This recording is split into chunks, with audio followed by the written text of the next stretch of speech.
समझना अच्छे से समझिएगा।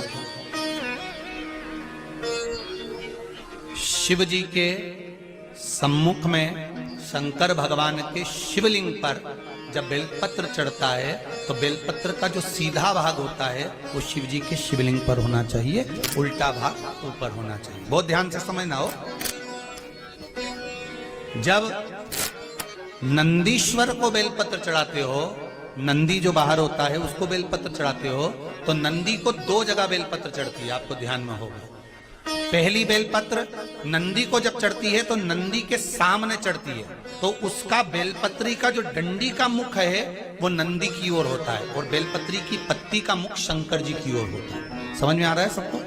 डंडी का मुख, जैसे नंदी ऐसे बैठा है तो डंडी का मुख नंदी की ओर होगा, पत्ती का मुख शिव के, और ये सीधी की सीधी नंदी के सामने नीचे रखा जाती है, नंदी के सामने।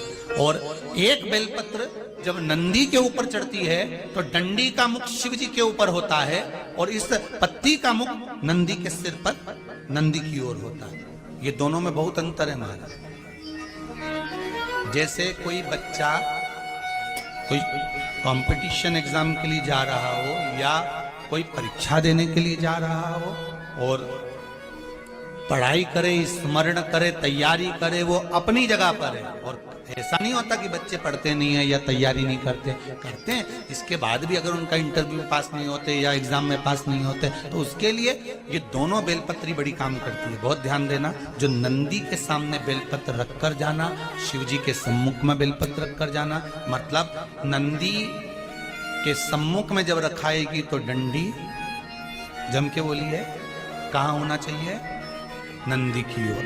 और जब ऊपर रखाएगी तो डंडी शिव की ओर। ये दो बेलपत्र रखकर शिव जी का स्मरण कर कर जाएं, कार्य सफलता की ओर बढ़ता है। कोई काम के लिए आप जा रहे हैं तो उसमें सफलता मिल जाती है, उसमें सफलता प्राप्त हो।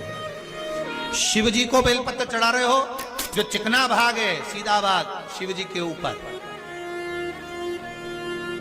शंकर भगवान को। थाली में अगर शिवलिंग का निर्माण कर रहे हो, पार्थिव शिवलिंग का निर्माण कर रहे हो, तो थाली में जब बेलपत्र रखोगे तो सीधी रखोगे, फिर उसके ऊपर शिवलिंग का निर्माण करो। अगर आप निर्माण करते हैं पार्थिव शिवलिंग का और बनाते हैं बेलपत्र,